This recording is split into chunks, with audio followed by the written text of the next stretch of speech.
right now on 5 on Your Side at 10. Shooting, scene is not secure. Medic unit around. St. Louis police officers injured on the job. Police officer for delusional subject. The city's top cop sounding off after a welfare check into Bolivar Place turns dangerous. Not having to see a lot of policemen running in. The officers and suspects sent to 2 area hospitals. We're live with what led to the gunfire.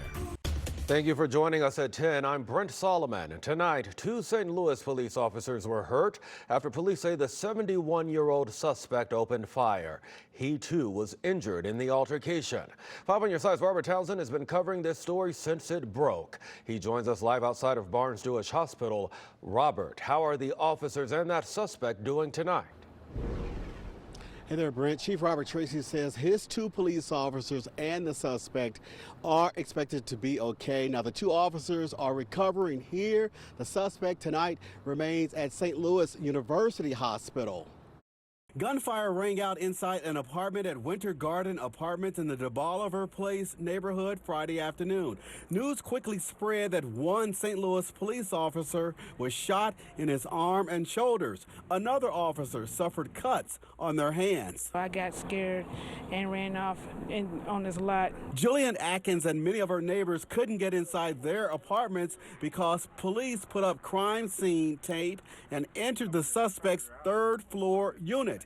It all happened in the 5700 block of Kingsbury Place, just blocks away from Forest Park. Not having to see a lot of policemen running in. Police say officers went to the apartment building for a behavioral health-related call. They tried to approach a 71-year-old man as emergency responders arrived. A police source says the suspect's sister told police her brother was experiencing delusions. I seen when they brought him out. At some point, a struggle ensued, and the subject fired a handgun that was concealed inside of his pocket and/or sweatshirt hoodie. Fellow officers put their wounded comrade in a patrol car and rushed him to Barnes-Jewish Hospital. Initially, police thought a 3rd officer also suffered cuts. However, they later said that was not the case. Our officers' families in there, and the officers are being treated. This was the 4th officer involved shooting in 3 months. They taking risk for a lot of people out here. These injuries could have been worse, and thank God they weren't. Now, the officer who was shot is 44 years old. He's been on the force for 15 years. The officer who suffered cuts is 38 years old. He's been on the police force for 10 years. And tonight, that is the very latest. We, of course, will stay on top of this. We're live in the Central West End. I'm Robert Townsend. 5 on Your Side. Robert, be sure to stay with 5 for updates. We'll provide them on air and online at ksdk.com, as well as on the 5 on Your Side app. Tonight, a St. Louis family is mourning after a 30-year-old was killed in downtown St. Louis Thursday. Someone fatally shot Darius Mullins at Keener Plaza yesterday afternoon. Police say he was sitting on a bench taking a break from skating when the suspect approached him. After a verbal altercation, shots were fired. 5 on Your Side spoke with Mullins' godfather, who talked about the moment he found out. When his mother called me yesterday, it was very heartbreaking. At first, I couldn't even understand what she was saying, but to hear a mother screaming and hollering that their only male child had succumbed to such violence was heart-wrenching.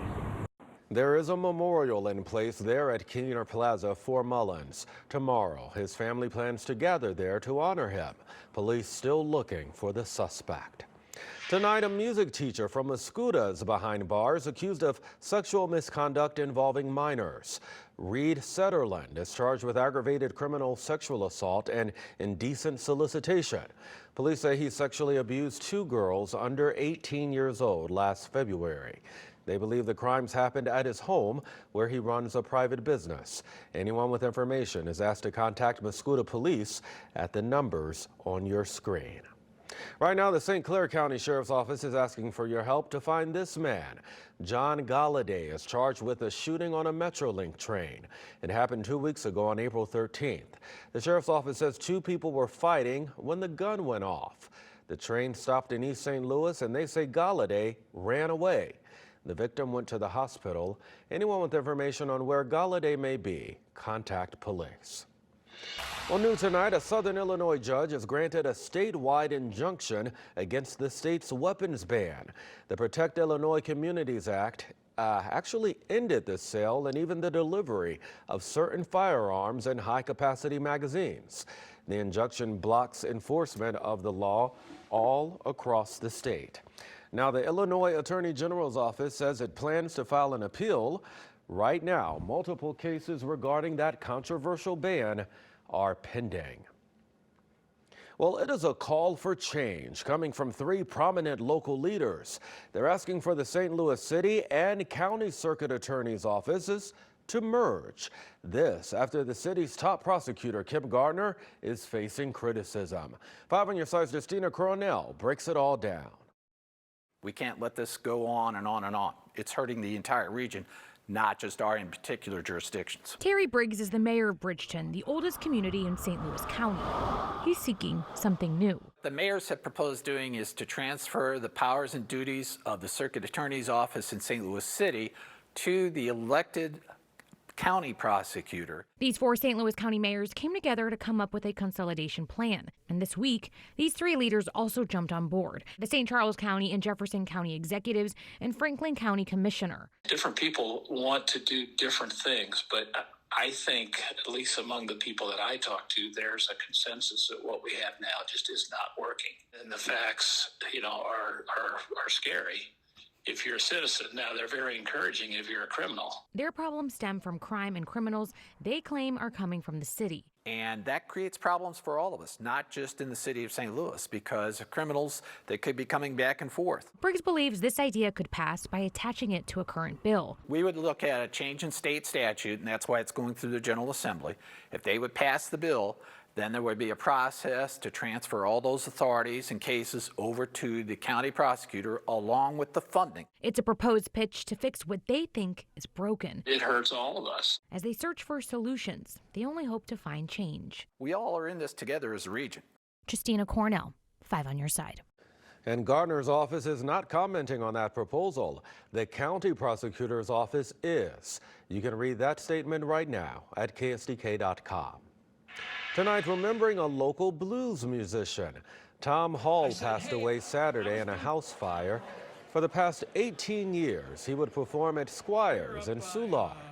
Hall was supposed to play there tonight. In his memory, the restaurant donated 100% of bar purchases to his family. Tom was about to be a grandfather. His daughter Jessica is about to have a child, and she lives in the Carolinas. Couldn't be here tonight, but Tom was very excited about being a grandfather. Investigators are trying to figure out what caused the deadly fire. Police do not suspect foul play. Well, grocery stores are becoming a pretty scarce commodity in the Metro East. One just closed in East St. Louis. Tonight, 5 on your side's Travis Cummings explains the impact that's having on the community. Last week, we reported on a Walmart closing in Cahokia Heights. Residents had time to prepare for that one. Neighbors who live near the Save-A-Lot here in East St. Louis say this came as a sudden shock. The store on Vucare Drive is shuttered with closed signs and a note to customers, thank you for your business. Residents and people who work in the area told us they heard about the closure last Wednesday and it was closed on Friday. There's a food resource for families right across the street from there, Catholic Urban Programs. It's a hub where they can shop for poultry, produce, and other food and personal items through membership-based need. Staff say it's paramount they get more stores in their neighborhoods. We need it for our adults, our seniors, our children especially. If we want the next generation to be better than the generation before, we need people to be healthy. We need people to have resources. We need people to thrive. A Save-A-Lot spokesperson says the independent owner made the decision to close the store. They said any remaining items were donated to local charities and nearby churches. All right, Travis, thanks. Time now for your weather first forecast. Chief Meteorologist Scott Connell here. Scott, the weekend is upon us. Yeah, and we can expect some changes coming our way. Most of the weekend's on the dry side, but there is that chance for rain. We'll show you the timing on it coming up. Fair St. Louis is going to look a little different this year. It's going from being a multiple-day festival to a one-day only event. Fair organizers tell 5 on Your Side they're focusing on a reimagined citywide celebration for next year. That's why they're tapping the brakes this year. And really assess not only the local landscape, but the national landscape to ensure that when we come back, better than ever, that we've had a chance to really take a look at all the best practices across the country and give our fairgoers what they want, not what we think they want. Now, the 4th of July fireworks show will still go on this year at the fair. You know, Scott, it's really one of the best things to see those fireworks in action on the 4th of July right here in St. Louis. Yeah, it's always a great time. Of course, we sometimes get our natural fireworks from Mother Nature, but we don't think that's happening this weekend. And really nothing on the radar now other than a bit of ground clutter around the St. Louis area. We have seen some echoes showing up down here towards Viburnum, Ironton, but that's not reaching the ground. The air's just simply too dry. And what was reaching the ground here coming out of Kansas into southwest Missouri and along the Missouri-Arkansas border, most of that's trending towards drying up as well. So the overall flavor is that the area of showers out to our west is going to fizzle before it gets to St. Louis. We're still relatively mild, holding in the 60s, but behind this little wave, there is some cooler air coming in. And so it's another cool front that drops in tomorrow morning. Slim chances that we'll see any shower action tomorrow, but that chance is there. It wouldn't last very long, but it probably would be in the morning and mainly from St. Louis on to the east. 65 right now, 73 was our high this afternoon. The morning low was 55. We did have a trace of rain a little after midnight. Overnight tonight, there could be a spritz towards daybreak. Most of us are just looking at the clouds continuing to roll in.